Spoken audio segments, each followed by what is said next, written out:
لما استبدلنا الحلال بالحرام رفعت من البيوت الخيرات والبركات وعم العقوق من الأولاد وزاد النشوز من الزوجات.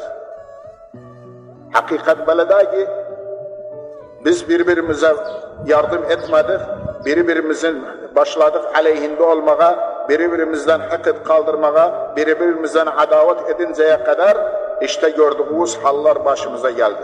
Herkes mütehayyir, ondan sonra sihirler bahalı, ondan sonra gıllıgaş doldu ortaya, rüşvet yemek, ihtikar etmek, haram yemek, enva aşkali.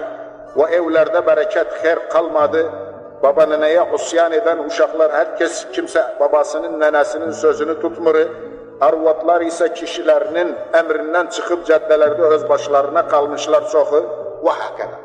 Bu hapsi intikam da Allah bizden alır.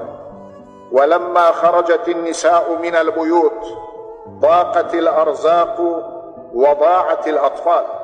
Arvatlar ki evlerini bıraktılar, evlerinden çıktılar caddelerde, öz-özlerini bezedip dolanmaya başlayıncaya kadar eglenmek aktardılar. Hadikalar gelsinler, nadiler gelsinler, işte rızkımız bu hala erişti. Böyle uşaklarımız zayi oldu. فَاِنَّ الطِّفْلَ لَا يَتَغَدَّى مِنْ ثَدْيِ أُمِّهِ لَبَنًا فَقَطْ إِنَّمَا يَتَغَدَّى مِنْ صَدْرِهَا عَطْفًا وَحَنَانًا بدليل أن الطفل إذا بكى وحملته سيدة غير أمه ازداد بكاء فإذا حملته أمه خشع لها وخضع وكف عن البكاء. إذا سألته هل ميزت بين أمك وبين غيرها فيقول لك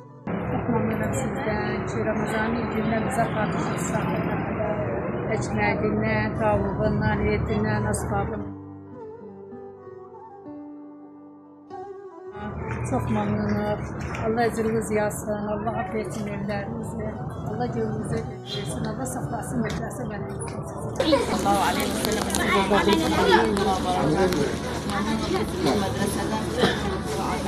Her yıl yardımcı olun yetimlere, fakirlere, Allah razı olsun, Allah cimlerin yazsın, getirene, akarana, verene, onun gözlerine.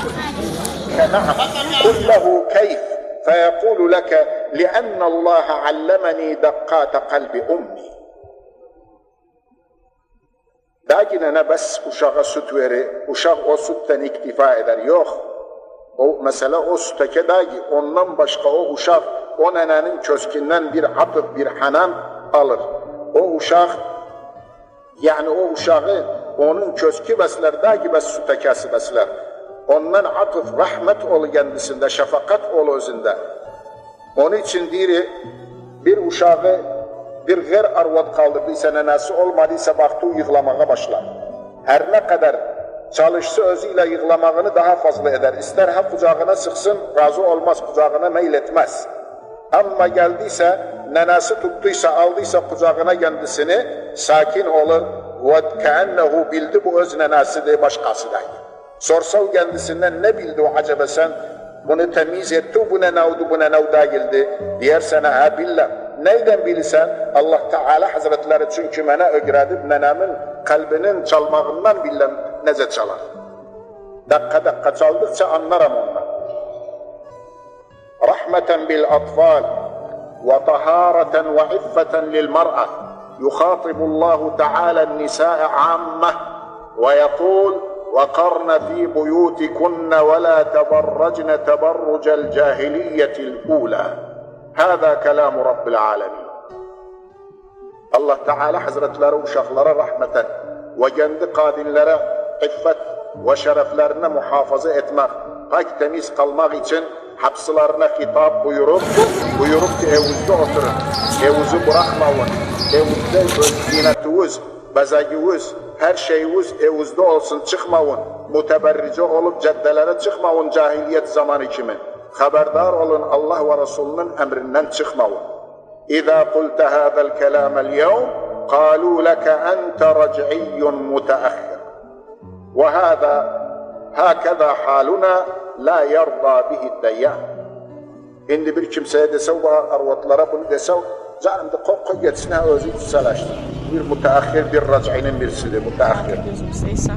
Yani beğenmezsen o akliyatı bile beğenmez. Akliyatı beğenmeğinin kıymeti yoktur. Çünkü ben beşerim, olabilir. Özümden ben bir şey desem, beni beğenmez, tamam doğru. Beğenmesin, kıymeti yoktur. Ama o Allah ve Resulünün kavlini reddedir. Allah'ı beğenmir, peygamberi beğenmir, şeriatı beğenmir. Yok benim sözüm, ben özümden ben bir şey demiyorum. Ben Allah ve Resulünün avamirini tebliğ ederim.